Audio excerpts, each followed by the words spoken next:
Good afternoon friends, मेरा नाम Vijendra Victor है। Ramchandra para medical institute Allahabad में लैब ट्रेनर हैं। इससे पहले कमला नेहरू कैंसर हॉस्पिटल इलाहाबाद में लैब टेक्नीशियन थे। आज हम लैब ट्रेनर के तौर पे आपको पढ़ाएंगे हिस्टोपैथोलॉजी। हिस्टोपैथोलॉजी जैसे कि अभी आपने देखा होगा, हेमाटोलॉजी जिसमें हमने ब्लड का अध्ययन किया था, क्लिनिकल पैथोलॉजी जिसमें यूरिन स्पुटम स्टूल का अध्ययन किया था, सीमेन का अध्ययन किया था। उसके बाद हम लोग का आप चैप्टर आता है हिस्टोपैथोलॉजी, जिसमें हम लोग मांस के टुकड़े का अध्ययन करते हैं। मांस के टुकड़ा या बोन, ये सब का स्टडी करते हैं।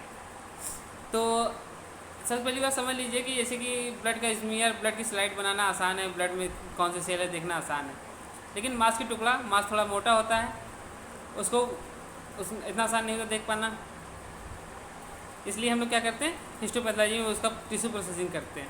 आइए आगे बढ़ते हैं, पहले जानते हैं हिस्टोपैथोलॉजी होती क्या है।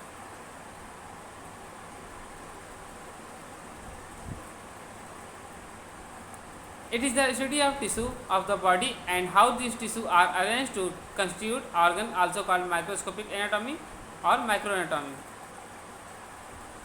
इसके अंदर क्या करते हैं, हम लोग मांस के टुकड़े का अध्ययन करते हैं जो शरीर से निकले होते हैं। उसको हम लोग इतना पतली लेयर बनाते हैं और देखने लायक बनाते हैं जिससे हम लोग माइक्रोस्कोप में देख सकें उसे। इसको हम लोग माइक्रोस्कोपिक एनाटॉमी या माइक्रो एनाटॉमी भी स्टडी करते हैं।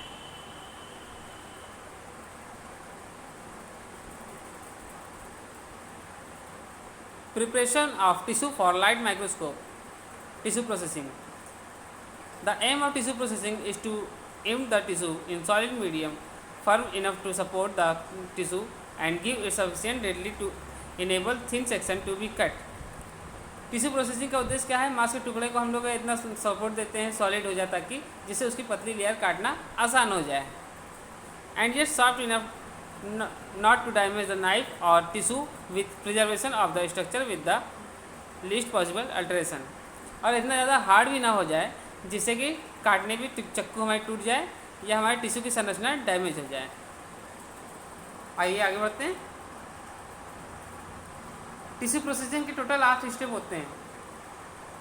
पहले हम लोग फिक्सेशन करते हैं, फिर डिहाइड्रेशन, फिर clearing, embedding, sectioning, sliding, staining, covering. पहले सबसे पहली बात होता है कलेक्शन करना, collection the sample, collecting the sample. इसमें चाहिए होता है क्लिनिकल डाटा जो डॉक्टर रिकॉर्ड भेजता है अपना।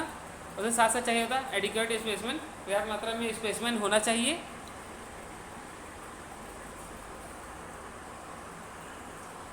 बात करते हैं फिक्सेशन की। फिक्सेशन क्या होता है,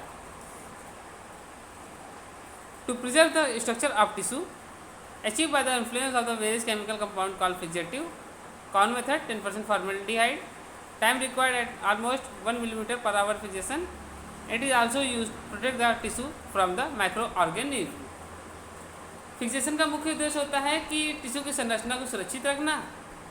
हम लोग ज़्यादातर केमिकल का यूज़ करते हैं।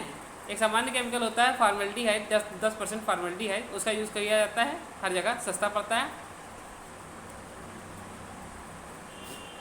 मान लीजिए 1 मिलीमीटर का टिश्यू है तो उसको 1 घंटा फिक्सेशन लगेगा। वही तरह जितना बड़ा टिश्यू होगा उतना देर रखना होगा उसे फिक्सेशन के लिए। It is also use to protect the tissue from the microorganism. जैसे कोई मांस का टुकड़ा है, धीरे धीरे उसमें फफूंद, बैक्टीरिया वगैरह, वायरस वगैरह लगने लगते हैं, तो उससे बचाने का काम भी फिक्सेटिव करता है। फॉर्मेल्डिहाइड में डाल देंगे तो मांस का टुकड़ा सड़ेगा नहीं। अगला आता है डिहाइड्रेशन। डिहाइड्रेशन मतलब पानी निकल जाना। Is the removal of stable water from the tissue. अभी हमने जो फॉर्मेल्डिहाइड में टिश्यू को डुबोया था, फॉर्मेलिन में पानी होता है, टिश्यू पानी सोख लेता है, तो पानी निकालना टिश्यू में से डिहाइड्रेशन कहलाता है। Graduated strength of the ethyl alcohol is routinely employed at a series consisting of 30, 50, 70, 95 and 100% alcohol produce good result. Ethyl alcohol हम लोग ले लेते हैं 5-6 जार में। एक में 30 ml अल्कोहल ले लेते हैं, 70 ml पानी। एक में 50 ml अल्कोहल, 50 ml पानी। एक में 70 ml अल्कोहल, 30 ml पानी। एक में 95 ml अल्कोहल, 5 ml पानी। इसी तरह से रेशियो बना लेते हैं और एक में प्योर अल्कोहल ले लेते हैं। Average time required is 20 to 30 minute in each solution. जिसे हमने 5 जार लिए हैं, सब में अलग अलग मात्रा में अल्कोहल भरे हुए हैं, अलग अलग प्रतिशत वाले। तो सभी में 20 से 30 मिनट रखना होता है टिश्यू को, जिससे कि टिश्यू का डिहाइड्रेशन हो जाता है, पूरी तरह पानी निकल जाता है टिश्यू से।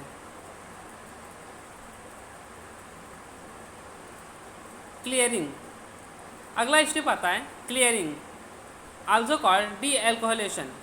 देखिए अभी हमने डिहाइड्रेशन में किया था कि एथिल अल्कोहल से पानी निकाल दिया था 5 स्टेप में, 5 जार लेके, लेकिन अब टिश्यू ने क्या किया, पानी को तो छोड़ दिया लेकिन एल्कोहल को सोख लिया है। अब एल्कोहल को निकालने की क्रिया क्लियरिंग कहलाएगी, also called dealcoholation. The aim of this process is to replace alcohol by a solvent which is miscible with paraffin. इस प्रोसेस में हम लोग क्या करते हैं कि जो एल्कोहल टिश्यू सोख लेता है उसको निकाला जाता है। Xylene and chloroform are most commonly use, इसके लिए हम लोग ज़ाइलिन या क्लोरोफॉर्म का यूज़ करते हैं। टिश्यू को ज़ाइलिन या क्लोरोफॉर्म में डुबो देते हैं जिससे पूरी तरह से एल्कोहल निकल जाता है। Embedding, before sectioning of tissue it must be imbibed in a material which after hardening has an consistency that permit it to be cut into thin section। Tissue को इम्ड करने से पहले क्या करते हैं हम लोग, टिश्यू को हम लोग जैसे सेक्शन करने से, छोटी छोटी पतली पतली लेयर काटने से पहले इसको हम लोग इम्बिडिंग करते हैं। इम्बिडिंग मतलब जमा देते हैं किसी चीज़ में। सामान्यतः हम लोग वैक्स, पैराफिन वैक्स या मोम का यूज़ करते हैं। मोम को पिघला लेते हैं 60 से 70 डिग्री सेंटीग्रेड पे। उसके बाद एक छोटे से डिब्बी रहती है उसमें डाल देते हैं पिघला हुआ मोम और उसमें टिश्यू डाल देते हैं। उस टिश्यू को फिर हम लोग क्या करते हैं, ठंडा करने के बाद फ्रीजर बर्फ़ में डाल देते हैं जिससे और हार्ड हो जाता है।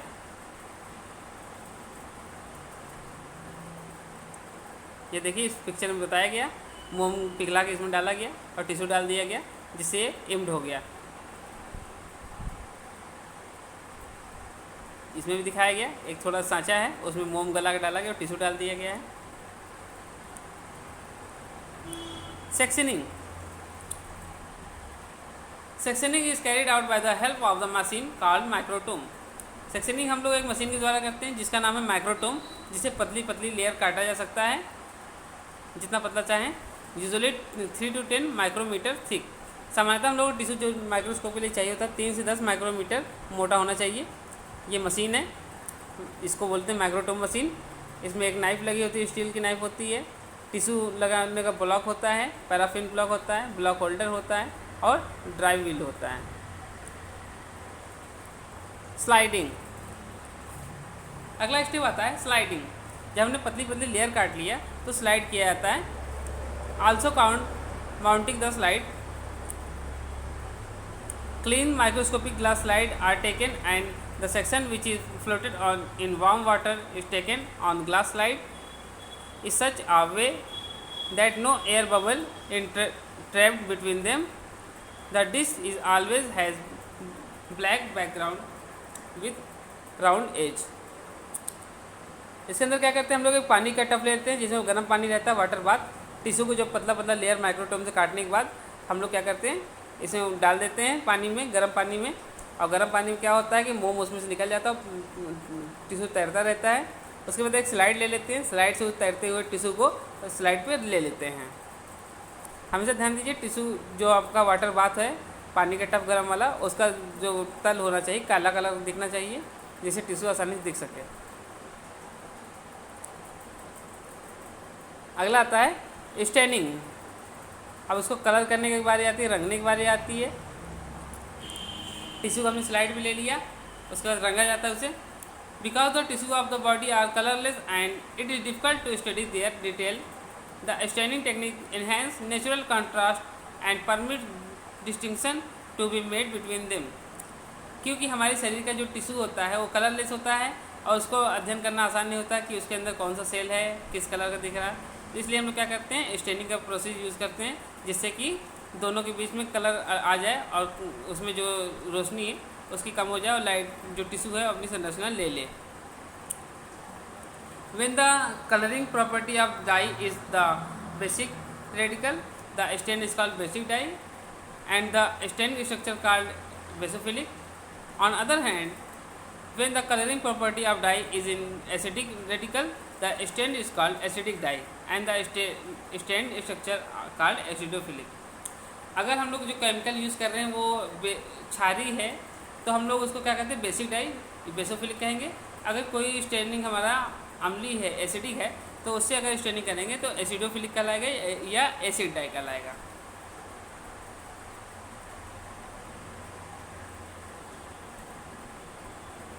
ये स्लाइडिंग के बाद स्टेनिंग का प्रोसीजर है।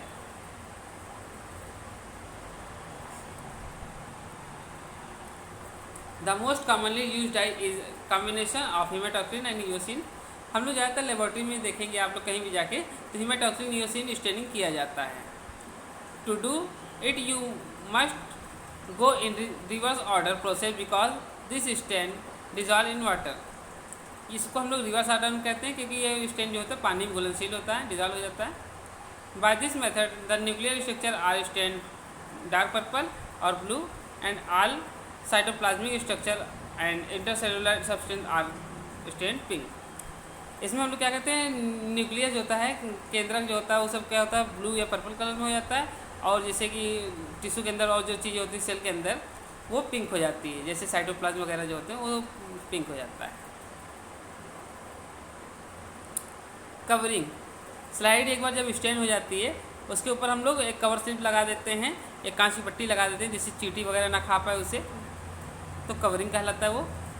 Applying a thin glass cover slip to protect the section को सुरक्षित रखने के लिए थिन ग्लास स्लाइड यूज़ करते हैं।